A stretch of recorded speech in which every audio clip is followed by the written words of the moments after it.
It begins with a heavy envelope slipped into your palm during a routine license check.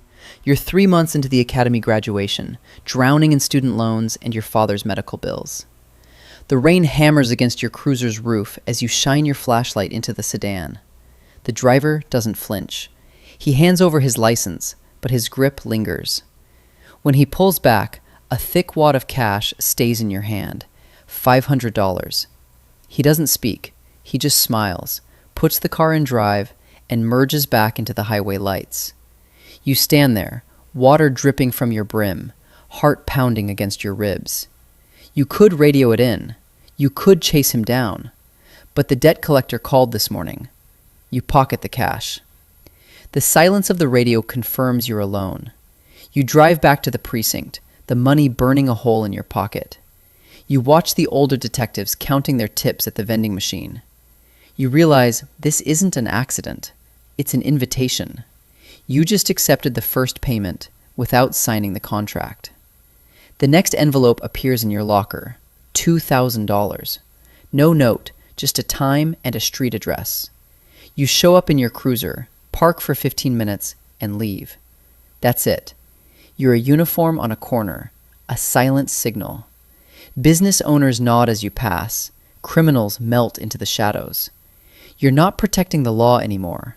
You're protecting an interest. A week later, a sergeant you barely know claps your shoulder.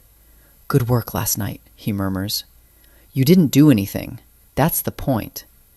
The requests evolve. An evidence bag goes missing from the property room.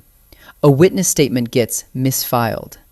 You tell yourself you're just bending procedure, not breaking it. The system is broken anyway. Then a man meets you after shift at a dimly lit diner. He knows your name, your badge number, your daughter's school. He slides a folder across the table. Inside are photos, addresses, schedules. Your job is to make a problem disappear. Not with paperwork, with presence. You visit the witness in holding. You don't threaten. You just mention you know where his mother buys groceries. He recants the next day. You receive a bonus, $10,000. You deposit it, hands steady, and tell yourself you're still a good cop. The line has moved. You just didn't notice you'd crossed it. 4 years in, you pin on new stripes. Senior investigator. You control the roster now. The man from the diner calls you partner. Your value isn't patrol anymore. It's influence. You decide which files reach the DA and which gather dust. A call comes in at 2 a.m. A body dropped behind a nightclub in the Iron District. You arrive. You know the victim. A rival distributor who stepped out of line. Your phone buzzes. A single message. Clean sweep. You pocket the shell casings.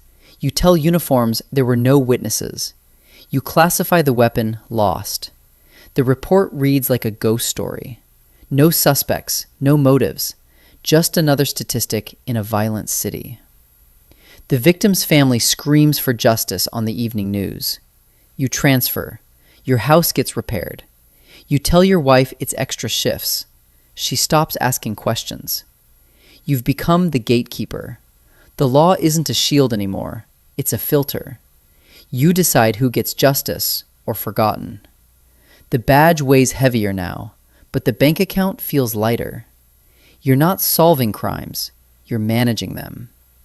6 years deep, you lead a unit of 4. They do not report to the chief. They report to you. You are the bridge between the badge and the organization. Your handler is gone. Now you answer to Valdez, a voice on an encrypted line. You coordinate raids that miss their targets by minutes. You arrest small players to clear the market for the real suppliers. You remember the oath you swore in the City Hall rotunda. Your mother cried. Your father stood tall. That version of you is dead. You killed him with every ignored call, every altered report. You drive a truck you could not afford on salary. Your wife touches the leather seats and smiles. She thinks you worked hard. You let her believe it. You see other officers now, the ones with the new watches, the ones who never work overtime. You recognize the look in their eyes. It is the same hollow stare you see in the mirror. You are no longer unusual. You are standard issue. The machine runs on silence and cash forever. The bureau agents arrive on a Tuesday, suits instead of uniforms. They ask about evidence logs from the Iron District cases. They are polite, but their eyes scan the room like predators. Someone flipped. A runner in Valdez's crew cut a deal to save his skin. You spend weeks waiting for the handcuffs. You sleep with one eye open. You check the exits. 2 of your unit get raided at dawn. Perp walked in front of news cameras. The message is clear. The net is closing. You have 3 choices. Run to a country without extradition, cooperate and wear a wire, or stay and fight. You know how the game ends. Witnesses recant, evidence gets contaminated, lawyers find loopholes. You chose the badge. You walk past the agents in the hallway. You smile. You lie under oath during the internal review. You say you know nothing. They know you are lying. You know they cannot prove it. You spent 6 years building a wall of silence. You were not a suspect. You are a witness. You return to your family. 15 years in. 5 years remain until pension. You sit in the office, blinds drawn. You check the Cayman account. The numbers scroll past, green and silent. Enough to buy silence forever. Sometimes, in the quiet hours before shift, you remember the business owner in the Iron District who refused to pay. His shop burned down. His family moved away in debt.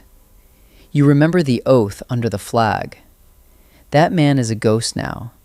You buried him under layers of hush money and quiet favors. You aren't good. You stopped being good when you took the first envelope.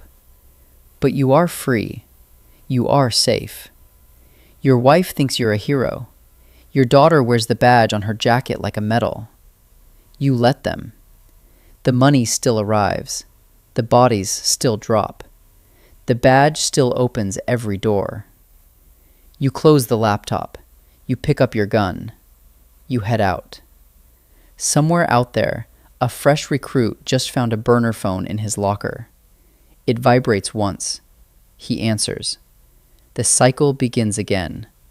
Survival is the only victory.